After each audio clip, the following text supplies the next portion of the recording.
کبھی ایسا ہوتا ہے کہ ہم کسی فیصلے کے لیے کھڑے ہوں، دل ایک بات کو کہہ رہا ہو اور دماغ دوسری بات کو کہہ رہا ہوتا ہے نا۔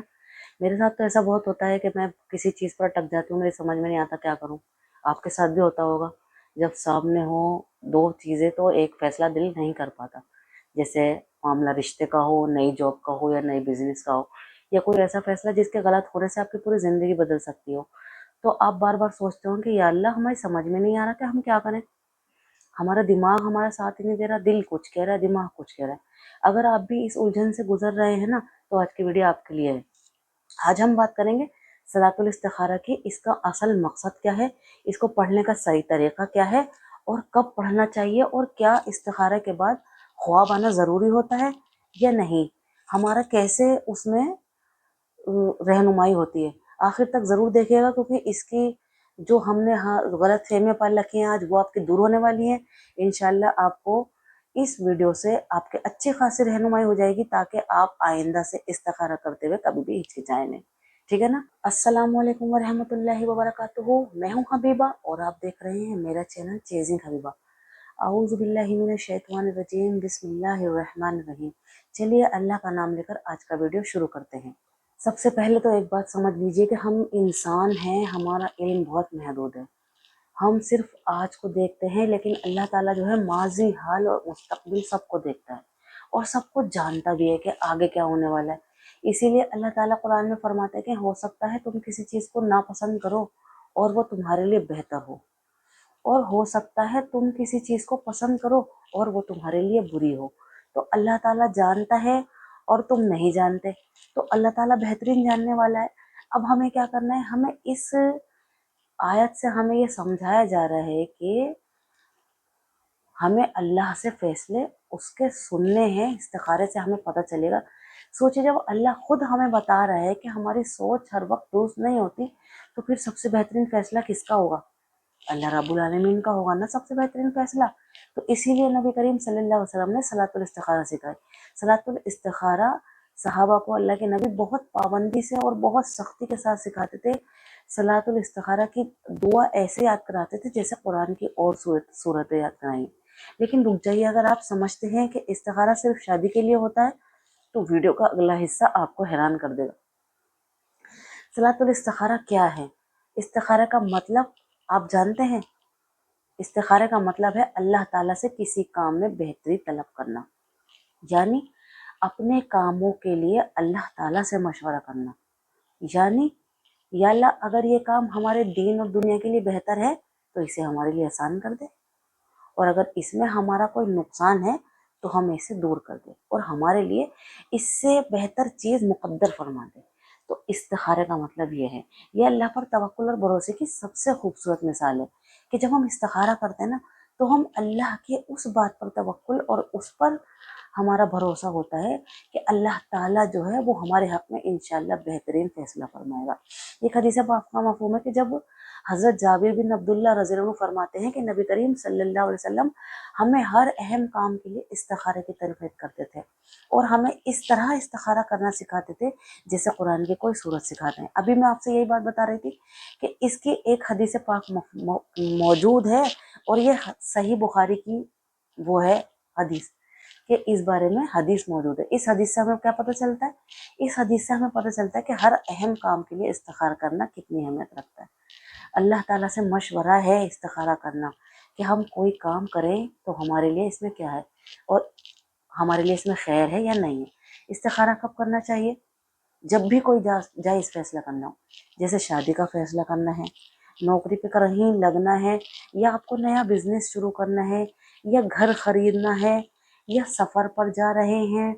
صحابہ کرام جب سفر پر جاتے تھے تو اللہ کے نبی استخارے کی تنقید فرماتے تھے، یا کوئی ہمیں تعلیم کرنی ہے، یا کوئی بھی مباح جائز کام، یا جس میں کوئی بھی ایسا کام جس میں آپ کی رہنمائی نہیں ہو رہی ہو، اللہ سے رہنمائی لینے کے لیے آپ استخارہ کر سکتے ہیں۔ لیکن یاد رکھیے کہ فرض عبادت یا حرام کام کے لیے استخارہ نہیں ہوتا، کہ جیسے نماز پڑھنی ہے یا نہیں پڑھنی ہے، نماز کا وقت ہو گیا تو نماز تو فرض ہے، وہ تو پڑھنی ہے، اس پر استخارہ نہیں کرنا ہے، کیونکہ اللہ پہلے ہی حکم دے چکے ہیں، یہ جو ہے اللہ کا حکم ہے، اذان ہو گئی اب آپ کو نماز پڑھنی ہے۔ لیکن آپ کے دماغ میں کوئی بھی ایسا کام جو جائز ہے اور آپ اس پہ دو راہے پر کھڑے ہیں تو آپ کو استخارہ کر لینا چاہیے۔ اب ایک سوال یہ اٹھتا ہے کہ آخر صلاۃ الاستخارہ پڑھتے کیسے ہیں؟ تو آئیے سمجھتے ہیں صلاۃ الاستخارہ کا طریقہ کیا ہے۔ پہلے وضو کر لیں، پاکیزگی کے ساتھ جو ہے اللہ کے سامنے کھڑا ہونا بہترین ادب ہے۔ اور وضو تو ہمیں ہر وقت باوضو رہنا چاہیے، لیکن اگر آپ کا وضو نہیں ہے تو آپ کو وضو کر لینا چاہیے اور 2 رکعت نفل نماز پڑھیں اس نیت سے کہ یہ 2 رکعت جو ہے میری اس نیت سے ہونی چاہیے برائے استخارہ۔ نیت کرتی ہوں 2 رکعت نفل نماز برائے استخارہ۔ ہر رکعت میں جو سورت آسانی سے یاد ہو آپ وہ پڑھ سکتے ہیں، کوئی بھی خاص سورہ اس کو لازمی نہ کریں کہ یہ پڑھنا ضروری ہے۔ پھر آپ کو ایک کام اور کرنا ہے کہ نماز کے بعد نبی کریم صلی اللہ علیہ وسلم کی سکھائی ہوئی دعا استخارہ جو ہے نا وہ پڑھیں، عربک ورژن ہی پڑھیں تو زیادہ بہتر ہے۔ ویسے آپ اس کو پڑھ سکتے ہیں، آپ اردو میں اگر آپ کو اس کے الفاظ یاد ہیں کہ اللہ میں نے یہ کام کرنا چاہتی ہوں یا کرنا کی، تو اس کا وہ بہترین ہے۔ اور اگر آپ کو عربک ورژن نہیں آتا تو سیکھنے کی کوشش کریں، جب تک یاد نہ ہو اس کا ترجمہ سمجھ کر اللہ سے اپنی زبان میں بھی دعا کر سکتے ہیں، لیکن اصل جو ہے وہ مسنون دعا یاد کرنا ہے، اس کا بہترین عمل ہے کہ اس کو استخارے کی دعا کو آپ یاد کر لیں۔ اپنا کام اللہ کے حوالے کر دیجئے استخارہ کرنے کے بعد۔ اب بار بار پریشان ہونے کے بجائے اللہ پر توکل رکھیے، انشاءاللہ اللہ آپ کے کام کو اتنا آسان کر دیں گے۔ اور ایک بہت بڑی غلط فہمی ہوتی ہے کہ جب ہم استخارہ کرتے ہیں تو لوگ کیا سمجھتے ہیں کہ استخارے کے بعد نا خواب ضرور آتا ہے، ہمیں یا تو خواب آئے گا یا ہرا رنگ نظر آئے گا، اگر اللہ میاں کی ہاں ہے مرضی ہے تو ہرا رنگ نظر آئے گا، یا کوئی بزرگ خواب میں آ کر آپ کو جواب دیتے ہیں کہ بھائی تمہارا یہ کام کرنا صحیح ہے، یہ کام غلط ہے۔ لیکن اس بات کو صحیح حدیث اس کے بارے میں موجود نہیں ہے کہ اس کا فائدہ یہ نہیں ہے کہ اس کام کو لے کر تمہارے دل میں اللہ ضرور خیال ڈالے گا، اور جو بھی خیال ڈالے گا وہ اچھا ہی ڈالے گا، جو کہ آپ کو سکون دے گا، چاہے ہاں ہو یا نہ ہو، آپ کی بے چینی ختم ہو جائے گی اور دل ایک طرف متوجہ ہو جائے گا۔ اور اصل مقصد یہ ہے کہ اللہ جس کام میں بھلائی رکھے اس کو آسان کر دیں، اور جس کام میں ہمیں نقصان ہو، اگر ہو سکتا ہے نقصان ہونے والا ہو تو اللہ تعالیٰ ہمیں اس سے دور کر دیں۔ دل بھی مطمئن ہو جاتا ہے استخارہ کرنے سے بہت زیادہ، اللہ تعالیٰ اسباب بھی بدل دیتے ہیں استخارہ کرنے سے، اور جو ہمارے لیے اگر غلط ہوتا ہے تو اس کے راستے اپنے آپ ہی اپنے آپ بند ہو جاتے ہیں، وہ ہمارے کام ہوتا نہیں ہے، اللہ اس میں اڑچنیں ڈال دیتے ہیں۔ تو یہ اللہ کی حکمت سے ہوتا ہے، جو کچھ بھی ہوتا ہے سب اللہ کی حکمت سے ہوتا ہے۔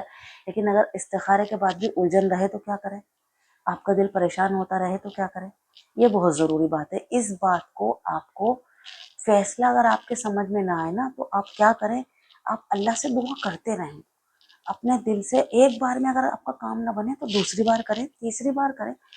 اور مشورہ بھی اگر آپ کرنا چاہتے ہیں تو کسی دیندار اور عقل مند انسان سے مشورہ کر سکتے ہیں، لیکن آپ استخارہ بار بار کرتے رہیں، قرآن اور سنت کے مطابق فیصلہ کیجئے، اور پھر اللہ پر بھروسہ کریے کہ اللہ تعالیٰ جو میں نے قدم اٹھایا ہے اس میں آپ میری بھلائی ڈال دیجئے۔ ہر چیز کا علم جو ہے وہ صرف اللہ کے پاس ہوتا ہے۔ ایک نصیحت بھی آپ میری سن لیجئے کہ جب ہم استخارہ کرتے ہیں تو اللہ تعالیٰ کے ہے نا بات رکھنے کے بعد دل جو ہے نا وہ ہمارا دل کو ایک اطمینان ملتا ہے، دل میں اس بات کو لے کر ایک پازیٹیوٹی آ جاتی ہے۔ کبھی کبھی ہم کسی چیز کے لیے بہت ضد کر رہے ہوتے ہیں نا تو اللہ تعالیٰ ہماری اس ضد کو بھی ختم کر دیتے ہیں، اور جب وہ نہیں ملتی تو ہم اداس ہو جاتے ہیں، تو اس سے جو ہے نا ہمارے دل کو سمجھ آ جاتا ہے کہ اللہ تعالیٰ ہم نے استخارہ کیا نا تو اللہ اس کو میچورٹی دے دیتا ہے، اللہ نے ہمیں کسی بڑی مصیبت سے بچا لیا، یہ بات بھی سمجھ میں آ جاتی ہے۔ اسی لیے مومن کا دل جو ہے نا اللہ تعالیٰ کے فیصلوں پر راضی ہو جاتا ہے۔ استخارہ کرنے سے جو بھی اللہ کا فیصلہ ہوتا ہے ہمارا دل اس پہ مطمئن ہو جاتا ہے۔ اگر آپ کسی مشکل فیصلے کے سامنے کھڑے ہیں نا تو سب سے پہلے اللہ کے در پر جائیے، 2 رکعت نماز نفل پڑھیے، اپنے دل سے اللہ تعالیٰ کے سامنے رجوع ہو جائیے، استخارہ کیجئے، اور پھر اللہ پر بھروسہ رکھیے۔ یاد رکھیے کہ اللہ کبھی اپنے بندے کے لیے برا فیصلہ نہیں کرتے، اللہ تعالیٰ اپنے بندے کو بہتر نہیں بہترین دیتے ہیں، اور اللہ تعالیٰ بہترین دینے والے ہیں۔ اللہ کا ہر فیصلہ حکمت اور رحمت سے بھرا ہوتا ہے، ہمیں سمجھ میں نہیں آتا، ہمارے دل کو سکون جب ملتا ہے جب ہم اللہ سے مشورہ کر لیتے ہیں۔ اللہ تعالیٰ تو ہم سب کو اپنے ہر فیصلے میں اپنی ہدایت نصیب فرما، ہمارے دل کو صحیح اور حلال راستہ اختیار کرنے کی توفیق عطا فرما، ہمارے دلوں کو اپنی رضا پر راضی رکھنے والا ہونے والا بنا دے، اور ہمیں ہر اس فیصلے سے بچا لے جو ہمارے دین اور دنیا کے لیے نقصان کا سبب ہو، آمین یا رب العالمین، ہمارے دلوں کو اپنی طرف راغب کر لے۔ چلیے جی ویڈیو کو اینڈ کرتے ہیں۔ اگر آج کی ویڈیو آپ کو پسند آئی ہو تو اس ویڈیو کو لائک ضرور کیجیے گا، کیونکہ استخارہ کرنا سب کو آنا چاہیے، اسی لیے اپنے دوستوں اور گھر والوں کے ساتھ شیئر کیجیے۔ اور اگر آپ ہمارے چینل پر نئے ہیں تو چیزنگ حبیبہ چینل کو سبسکرائب کر کے بیل آئیکن ضرور دبا دیجیے گا، تاکہ آنے والی نئی اسلامک ویڈیو سب سے پہلے آپ تک پہنچ سکیں اور آپ اس سے فائدہ اٹھا سکیں۔ اللہ تعالیٰ کہنے اور سننے سے زیادہ عمل کی توفیق عطا فرمائے، آمین۔ ملتے ہیں پھر کسی نئے ویڈیو میں کسی نئے ٹاپک کے ساتھ، تب تک کے لیے السلام علیکم ورحمۃ اللہ وبرکاتہ، اللہ حافظ۔